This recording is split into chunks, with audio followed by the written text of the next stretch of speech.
con este censo que realiza el INISA y UNICEF, que lo que arroja, bueno, es un dato, por supuesto que es significativo. Sigue siendo inferior el número de adolescentes privados de libertad que en el 2018, por ejemplo, 2019. Creo que hay 72 menos en general.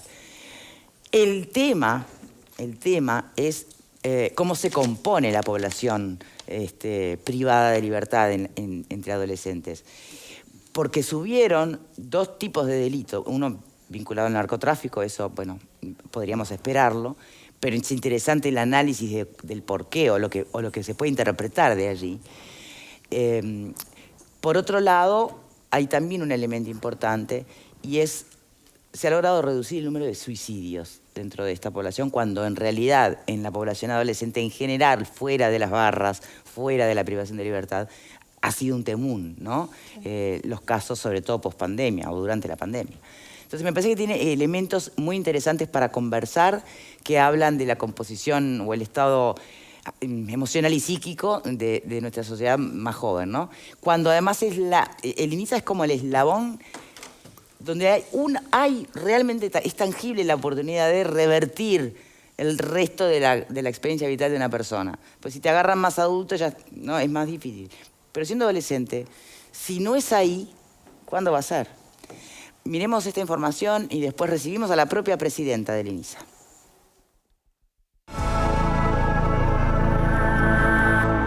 INISA presentó en el Parlamento un censo realizado por UNICEF que visitó todos los centros y entrevistó a adolescentes y funcionarios. En la comparación con el censo anterior del año 2018, hay 76 internos menos, confirmando la tendencia a la baja de los años anteriores. El censo reveló que aumentó la reclusión de adolescentes por venta o suministro de drogas. Pasaron en 3 años de 7 a 30, o sea del 2 al 11%. Por violación aumentó de 0 a 4 jóvenes presos. Por homicidio eran el 19% y ahora son el 21%. La rapiña bajó del 72 al 53% del total. Disminuyeron los hechos de violencia en los centros. El censo mostró que 1 de cada 3 de los internos del INISA tiene 18 años o más, que el 98% son varones y que el 85% no había completado ciclo básico antes de ingresar.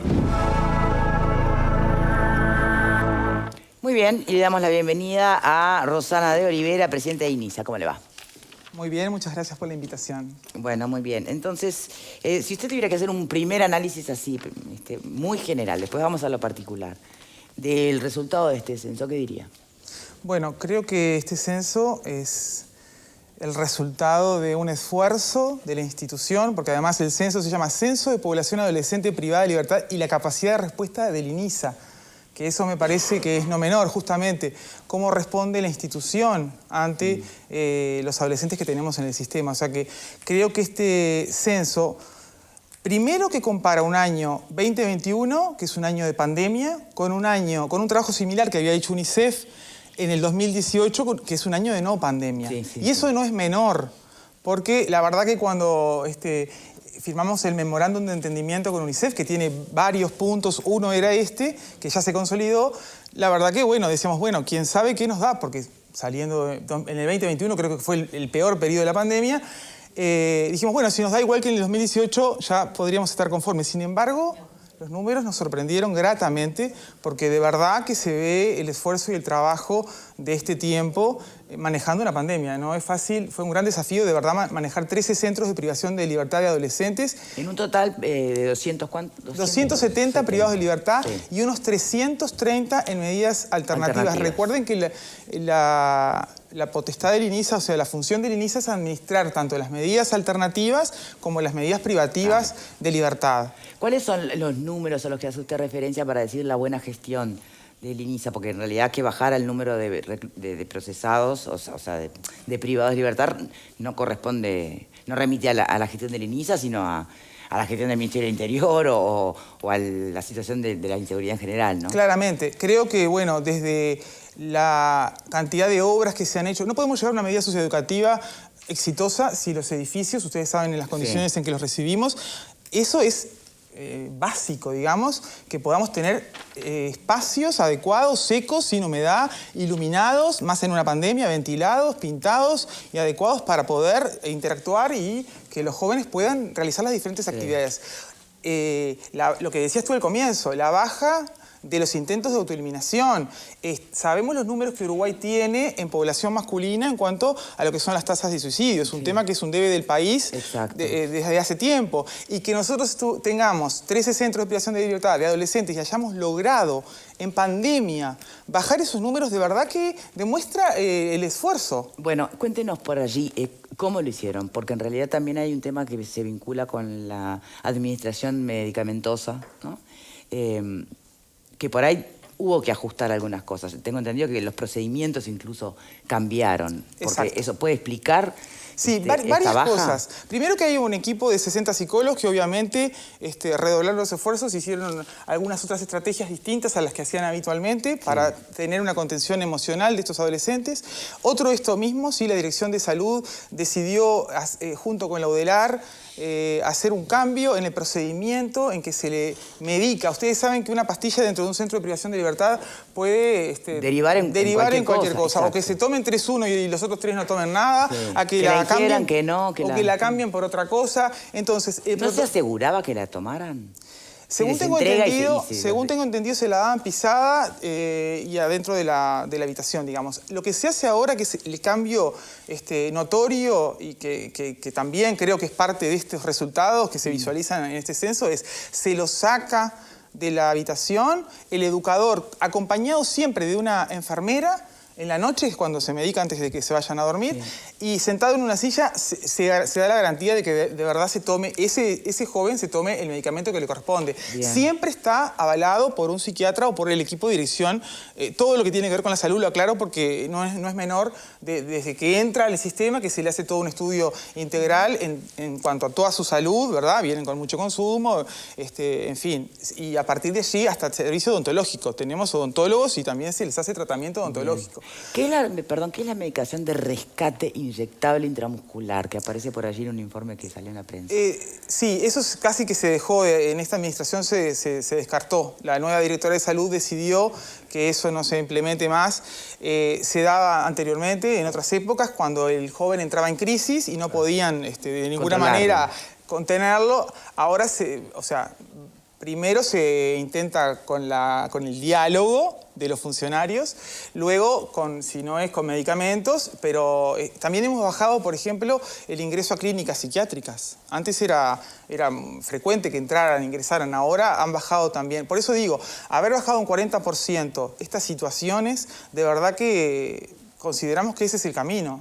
¿Y eso se han profesionalizado más los funcionarios? ¿Cómo se explica? ¿O es solo una cuestión de directivas de las nuevas administraciones? Nosotros, ese punto es un punto fundamental y hemos firmado un convenio con el programa contra el crimen transnacional organizado desde el inicio de la gestión con la consolidación de una academia. En abril, el 6 de abril se hizo en el NH el evento, vinieron de este programa, es de la Unión Europea, está integrado por España, Portugal, Francia, Italia, son los 4 países. Ahora se va a reeditar la segunda etapa que van a integrar más países.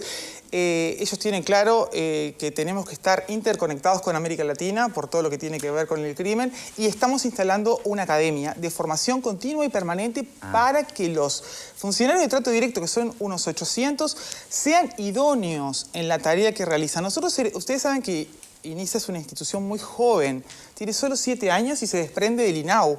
Y los funcionarios también los heredamos del INAU. O sea que no tienen la especificidad para trabajar con adolescentes privados de libertad. Así que a nosotros nos parece que eso es algo muy importante y que realmente va a quedar para la institución para siempre, tener una academia de formación continua y permanente y que ellos sean profesionales de la tarea que realizan. Eso no es menor, es muy importante, no solo para el INISA, sino para todo el país. Porque estos adolescentes van a volver a la comunidad. Nos lo vamos a cruzar, ustedes, sus hijos, sus padres.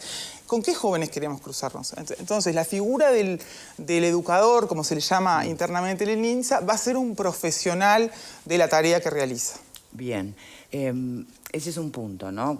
Celebrable, digamos, ¿no? Obviamente.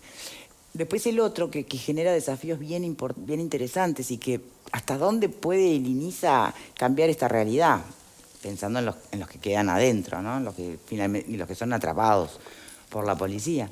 Y es como el crimen transnacional, justamente, ¿no? En su forma de organizarse, encuentra en los jóvenes y adolescentes mano de obra barata, por decirlo de alguna manera. ¿Por qué? Bueno, porque además viniendo todos de contextos muy, muy vulnerables, es más fácil seducirlos, hacer plata fácil, vienen además con una naturalización de violencia tan importante que entre vender bizcochos en la esquina o ser sicario, capaz que ni siquiera ven mucha diferencia, o sea, por allí. Pero eso, el INISA qué puede hacer ahí? Bueno, nosotros hemos tenido durante este año, teníamos 9, ahora tenemos 4 jóvenes extranjeros, por ejemplo, que son capturados en Rivera. No tenemos constancia directa, pero algunos comentarios sí hacen ver que ellos vienen de participar en estas bandas. De todas maneras, el tratamiento que se hace desde INISA es para todos exactamente igual, vengan de donde vengan y hayan cometido el delito que hayan cometido. Eso está claro. Bueno dejarlo claro. No, la pregunta va por el lado de, bueno, antes entraban muchos más por rapiña, ahora te entran por sicariato, por homicidio, cosas vinculadas al narcotráfico y al crimen organizado. Desde el INISA, qué se puede hacer para, bueno, sumar en detener este proceso que va en tendencia de aumento, ¿no? La captación de los jóvenes. Bueno, algo que estamos haciendo que es estar vinculado con el programa El Pacto, por ejemplo, con el que nos reunimos en diferentes instancias, tanto en Uruguay como en otros países, intercambiamos información. Creo que esa es la base. Europa sabe que si no estamos interconectados y transferimos información y estamos fortalecidos. Una frase que me quedó grabada de cuando participé en una de estas instancias es, para luchar contra el crimen transnacional organizado hay que estar más organizado que el crimen. Cosa que nunca va a ocurrir, pues siempre se va de atrás, ¿no? Bueno, siempre se va, es verdad. Pero bueno, ahí hay que tener otras alternativas. INISA lo que hace es, o sea, la función del INISA es llevar adelante las medidas socioeducativas de los adolescentes que ingresan al sistema de acuerdo a lo que el juez, la justicia imponga, ¿verdad? Mayormente por su experiencia, de estos adolescentes que caen presos, que son apresados por participar en estas organizaciones, mayormente, o reformulo, ¿acaso hay algunos que terminan cayendo porque han sido obligados a meterse en este negocio? ¿Qué tanto aparece allí la cosa coerciva, ¿no? En la captación de adolescentes para la organización. No sé si obligado, pero el censo también manifiesta que más del 50% ingresan porque su familia, toda su familia, desde su abuela, sus padres, sus hermanos, se vinculan al delito. O sea, ¿qué chance le puede quedar a un adolescente que nace en ese lugar? Casi que está en la tapa del libro, ¿verdad? O sea, si nace en ese lugar donde toda su familia se ha dedicado al delito, difícilmente por motus propia pueda salir de eso, básicamente. O sea, lo de la voluntad es cuestionable, lo de estar allí voluntariamente. ¿Se entiende? Sí, el concepto es básicamente, según mi parecer, ese, ¿verdad? Bien. Cuando hablan de los números de homicidio, ¿está asociado al narcotráfico? Porque hablan de crímenes de narcotráfico por un lado. Bueno, nosotros, INISA eso no lo puede determinar, ¿verdad? Eso sería la justicia o quizás las causas del narcotráfico, la academia quizás ha hecho también estudios sobre la vinculación de Uruguay con México, en fin, esos son estudios que hacen otras organizaciones, ya digo, la Universidad de la República, en fin, aporta insumos desde ese lado. Bien. Lo que está planteando INISA hoy es necesidad de mayor presupuesto, que ya venían con una realidad de presupuesto deficitario desde otros años. Y bueno, sí, claro, puedo decir, bueno, pero si bajan el número de privados, ¿para qué precisan más presupuesto? Bueno, acá hay algunas de las explicaciones, ¿no? de por qué se necesita más presupuesto. Pero ¿en qué situación estamos?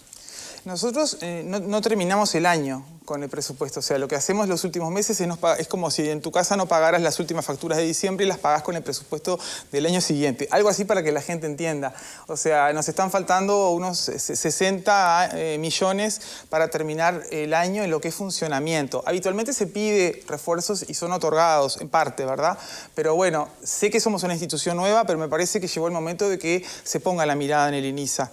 En estas instancias internacionales también he preguntado cuál es la inversión proporcionalmente entre adultos y adolescentes, y es de 3 a 4 veces mayor la inversión que hacen en un adolescente con respecto a un adulto. Y eso no es menor, o sea, es como decías al comienzo en la presentación, Victoria, de que es el momento ideal. Tenemos muy pocos adolescentes. Hay que aprovechar la situación. Tenemos una realidad que también nos hace ver que es muy compleja. Todo esto lo que tiene que ver con el narcotráfico, con el crimen transnacional organizado. Así que me parece que sería inteligente apostar por el INISA y por estos adolescentes. En estas charlas que uno tiene cuando viaja, también habla con integrantes, por ejemplo, de presidentes o autoridades de otras instituciones similares a la nuestra, intercambiando, y bueno, ellos también tienen problemas, por ejemplo, en Centroamérica con lo que son las pandillas y las maras. Eso todavía no está hoy en Uruguay, pero bueno, me parece que es el momento de que podamos invertir para cambiar. De verdad que, como a todo adolescente, tenemos que darle la oportunidad de que dentro del INISA, si bien es privación de libertad, y obviamente nadie quiere estar preso, y menos siendo un adolescente, abrirle el abanico, y es lo que hemos hecho en esta administración, de la mayor cantidad de oportunidades para que ellos se sumen a talleres, tienen secundaria, hemos incorporado la UTU, hemos incentivado muchísimo el deporte, porque en pandemia creo que fue el deporte lo que nos dio buenos resultados. Sabemos que baja los niveles de violencia, sabemos que tienen que respetar las reglas en un equipo si están jugando en algún deporte de este tipo, sabemos que tienen que ser humildes, que tienen que pasarle la pelota al otro, baja la tolerancia a la frustración. Son adolescentes que tienen muy baja tolerancia a la frustración. Así que creo que el deporte, y además si se juega afuera, hemos inaugurado un gimnasio que está, la verdad, hablando de lo edilicio, muy bueno para que puedan incluso intercambiar con otros centros, que también eso hace a la convivencia, ¿no? Y a no tener menos conflictos. Otra cosa que arreja el censo es eso. La resolución de conflictos en el 2018 tenía números más altos en cuanto a lo que era peleando, y ahora aumenta la resolución de conflictos de la manera del diálogo, hablando, tanto con los adultos como entre ellos. Y eso no es menor, no es menor en estos entornos. ¿Han bajado? ¿Cuándo fue el último motín, por ejemplo? El último motín fue en diciembre del año pasado, cuando yo estaba en el Parlamento. ¿No hubo más motines desde entonces? No. Bien. ¿El último intento de suicidio? Bueno, intentos, lo que pasa es que, los intentos son... Ha bajado muchísimo los intentos. A veces también no es una práctica que la incorporen en el INISA, ojo, la traen desde la niñez, ¿verdad? A veces, por eso, cada caso es distinto. ¿Cuándo fue el último? No lo tengo presente, pero capaz que 2 o 3 días. Bien. A veces también manipulan con eso, depende del perfil de cada joven. Claro. El trabajo en INISA es integral. ¿Con cuántos psiquiatras cuenta INISA? ¿Con cuántos psiquiatras cuenta INISA? Psiquiatras tiene 2. Bueno, el tema de los psiquiatras es un tema que nos ha traído desde que asumimos, porque hemos hecho varios llamados, han quedado desiertos, pero bueno, hoy tenemos 2 psiquiatras. ¿Para los 13 centros? Sí, uno en Berro y uno en Montevideo. ¿Y psicólogos? Y psicólogos, hay un equipo de 60 psicólogos. Allí se hace también un trabajo muy importante, y como digo, en la pandemia el apoyo de los psicólogos fue esencial, porque bueno, la salud emocional sabemos que es muy importante, no solamente la física, sino la emocional, y más en esos momentos donde no había talleres, no había, como todos los jóvenes y como del mundo, digamos, y como todos nosotros que no tuvimos actividad. O sea que por eso repito que el deporte fue una estrategia potente en esa época. Siempre apostamos a que se capaciten y a que estudien y que trabajen, obviamente que aprendan un oficio, porque a veces son muy jóvenes pero tienen hijos y están, a veces a mí me gusta mucho recorrer los centros y hablar con ellos, y mi presidenta, dentro de 3 meses, dentro de 6 meses salgo, necesito una oportunidad. Haber incorporado la UTU, creo que también fue algo importante, la acreditación de saberes, porque nosotros tenemos muchos talleristas, tanto de INISA como de organizaciones sociales que dan taller de barbería, de peluquería, de gastronomía, de cerámica, pero no tenemos la oportunidad de brindarle un diploma porque no somos una institución de formación. Entonces, la UTU tiene algo muy interesante que lo incorporamos en el convenio que firmamos en esta administración, y es acreditación de saberes. Bien. Entonces ahí, todos los talleres que tenemos, que son muchos, ahora está de moda la barbería, me pedían el otro día una maquinita de esas que se hacen las rayitas, en fin, bueno, pero van aprendiendo y bueno, puede ser una salida laboral. Panelistas, preguntas. Cortita, 2. Yo he escuchado muchas veces acá dirigentes sindicales de INISA decir que falta personal. Esa es una falta personal. Y la otra, ustedes tienen un montón de jóvenes no recluidos, sino en medidas alternativas. Sí. ¿Cómo funcionan ahí y qué capacidad de control? De control, o incluso de que se reintegren a la sociedad sin caer nuevamente en el delito. Bueno, empiezo por esa, ¿te parece? Bueno. Con respecto a las medidas alternativas, hoy tenemos unos 330 en medidas alternativas, de los cuales 140 todavía los lleva adelante INAU, que es otro de los asuntos que pedimos en la rendición de cuentas. Porque la potestad, según la ley de creación del INISA, es que INISA administre las medidas privativas y no privativas. Las privativas claramente ya las tenemos. Sí. De las alternativas, que es lo que tú preguntás, tenemos una parte que todavía la tiene INAU, que son esos 140. Otros 100 los tienen organizaciones sociales que son contratadas por INISA y unos 80, 90 que sí dependen directamente de una oficina que tiene INISA, es dependencia directa nuestra. Así se compone cómo se hace el seguimiento con las medidas alternativas. Y estoy de acuerdo en que las medidas la división, ¿cuál es el criterio? ¿Cómo? ¿Cuál es el criterio para Dividirlos. esa segmentación? Bueno, si son del interior del país, las administra INAU.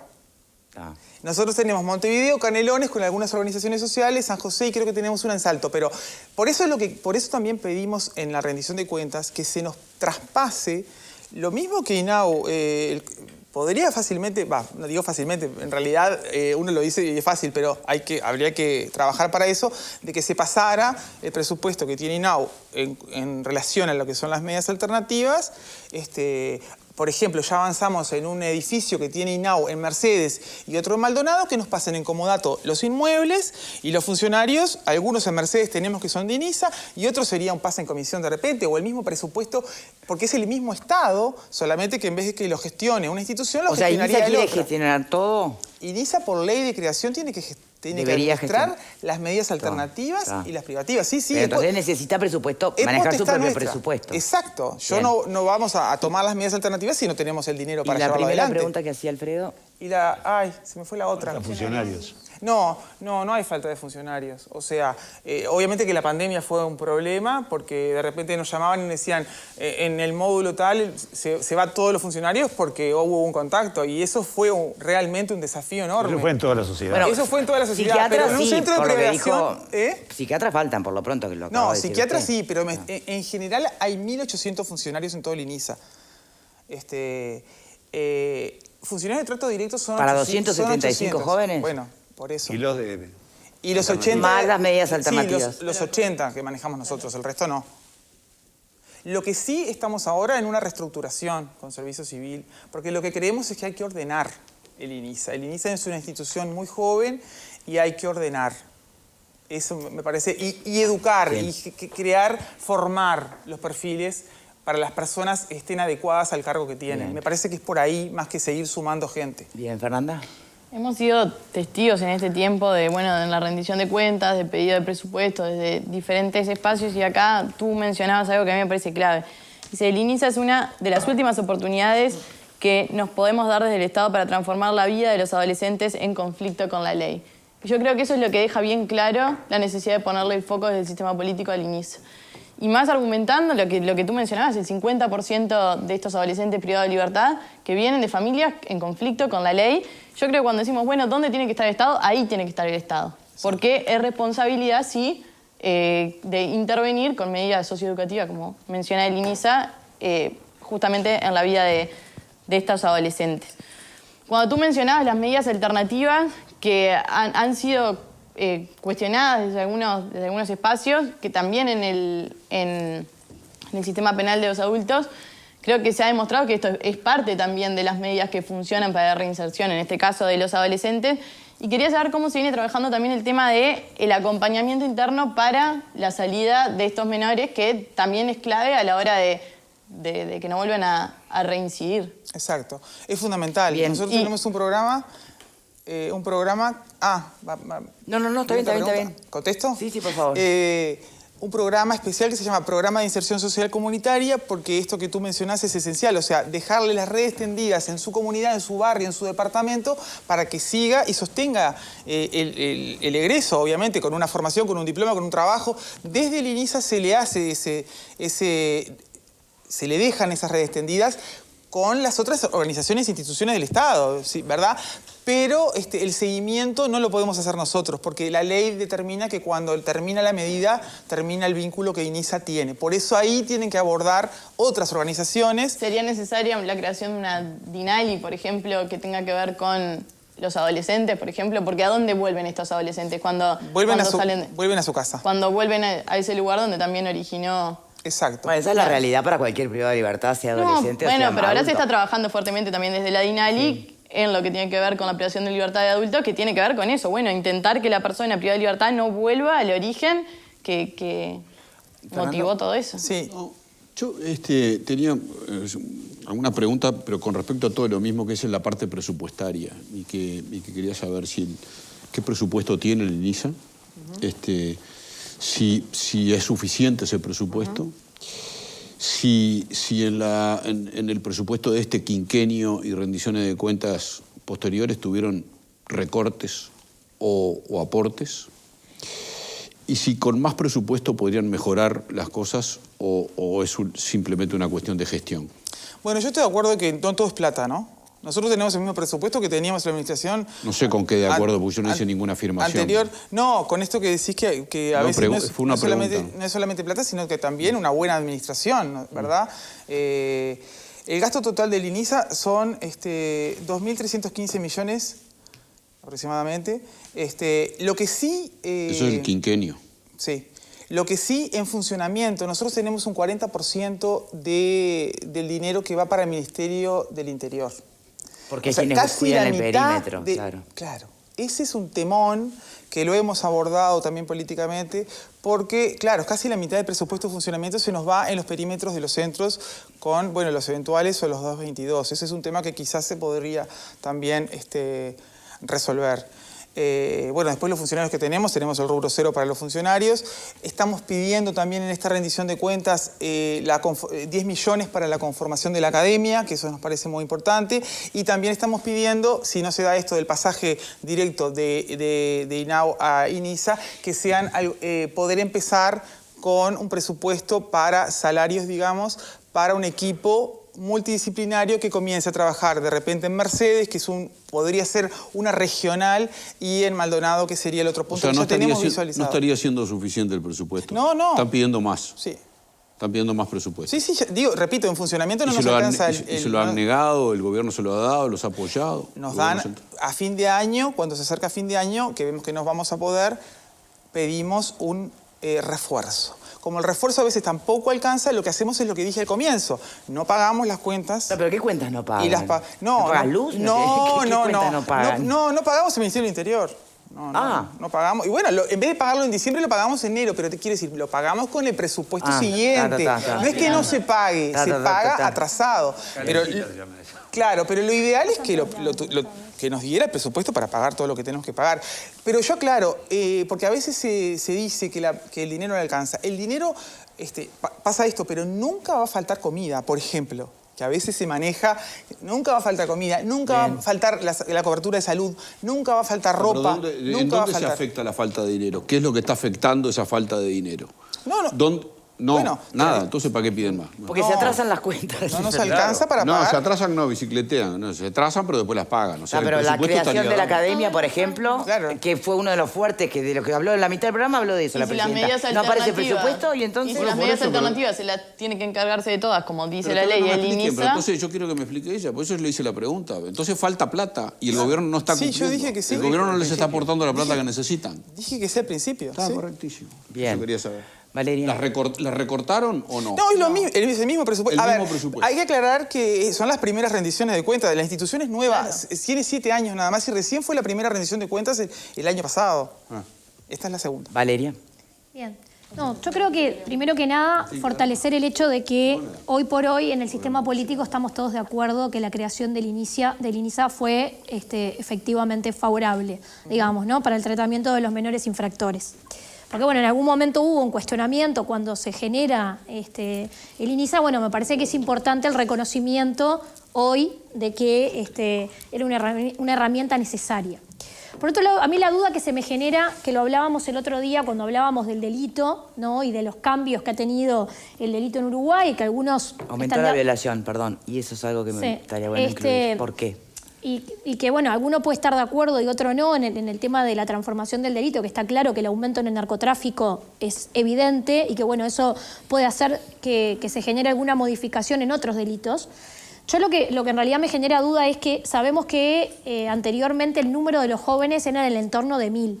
Hoy estamos hablando que no llegan a 300. Entonces, me pregunto si el comparativo en realidad realmente da elementos que puedan ser tomados en cuenta de forma textual, cuando la realidad del centro era bien distinta, porque teníamos un número muchísimo mayor con delitos diferentes por los que estaban los jóvenes allí. Obviamente que las condiciones locativas, lo que podías trabajar con los jóvenes, con esa cantidad que estábamos hablando del entorno de 1000, era mucho más complejo de lo que puede ser hoy, digamos, ¿no? Pero a mí esa es como que la primera duda que se me genera en cuanto a la validación, digamos, de los resultados con números tan diferentes. Bien. ¿No? Eso es como la primera duda. Y después... Trata de no tener muchas porque no nos estaría dando Bueno, me tocó última, perdón. Y la otra es que la diferencia de la visión que tienen ustedes en la gestión con respecto a la que tienen los funcionarios, ¿no? Porque, o sea, los funcionarios han planteado, de hecho, yo leí ahora que hay grandes problemas de gestión, que en realidad han tenido suerte de que no explote nada porque hay muchísimos jóvenes menos que antes, porque en realidad la situación está bastante complicada, no hay nadie por concurso, es todo por clientelismo político, a quien se ha designado y no han demostrado un perfil que tenga que ver con lo que requiere este centro. ¿Eso es así, Presidenta? No, el único ingreso que hubo en esta administración fueron 40 eventuales en el momento de pandemia, porque la ley lo permite, de que ingrese gente por alguna excepcionalidad. No, hablando de quienes tienen las responsabilidades, dentro de quién se ha seleccionado para las responsabilidades, en realidad ninguno aparentemente estaría por demostración de capacidad, sino simplemente por resolución política. Ni siquiera perfilados en lo que tiene que ver con estas tareas. No, lo que más queremos es que estén las personas idóneas en los lugares, porque es muy difícil gestionar una institución si las personas no tienen el perfil. Y digo, no solamente desde lo profesional, sino a veces hasta de las habilidades blandas, que sabemos que llevar adelante un equipo, y nosotros tenemos un nivel, y el censo también lo dice, el nivel educacional que tienen. Tenemos el nivel más bajo del Estado en cuanto a nivel de formación, por eso apuesto a la academia. Pero nosotros no podemos cambiar en 2 años y medio lo que ya heredamos, y todo lleva un proceso. Y encima, y no quiero ser reiterativa, pero de verdad la pandemia, o sea, un montón de asuntos que no nos pudimos hacer cargo era porque estábamos permanentemente solucionando los problemas de la pandemia, ¿no? O sea, tenemos 8 protocolos que hizo el Comité COVID, o sea, y no es por justificarlo, pero están las estrategias grandes planteadas, que es la academia, un sistema de gestión. Por ejemplo, INISA no tiene sistema de gestión. El observatorio de INISA saca uno a uno los números de los adolescentes y evalúa. Nosotros no podemos hacer ninguna política pública si no tenemos un sistema de gestión donde los datos estén unificados y sistematizados en un mismo lugar desde que el joven ingresa hasta que se va. Y eso entonces, ¿qué seguimiento se puede hacer? Bueno, con el Abaco estamos, en la época del GovTech, estamos así. Entonces, por eso estamos incorporando un sistema de gestión, que lo estamos por incorporar ahora, pero nos llevó 2 años poder incorporar a corto plazo un sistema de gestión que nos permita poder ver dónde estamos. Es muy difícil, sí, gestionar una institución donde no tenés datos, donde es muy joven, donde no hay un perfil de cargo, donde no había procesos claros. Estamos ordenando, cuando asumimos, lo primero que hicimos fue constituir el departamento de auditoría. No había, estaba en el organigrama, pero no estaba funcionando. Hicimos auditorías en jurídica, ahora estamos haciendo auditorías en el sector de privación de libertad. Empezamos los grandes cambios del INISA. Lo que pasa es que estos son los primeros resultados, pero esperamos más. Bien. Pero estos ya, o sea, hay muchas más cosas por hacer, sin ninguna duda, pero sí tenemos esto que nos avala. Bien. Rosana de Oliveira, muchísimas gracias, presidenta del INISA, por habernos acompañado, y ojalá que los recursos puedan aparecer, como siempre, ¿no? Porque acá podemos dar los espacios para que la gente reclame, haga los descargos, pero después lo tienen que resolver políticamente en el Parlamento, ¿no? Confiamos en que sí. Muchas gracias por la invitación. No, por favor. Hacemos una pausa y ya venimos.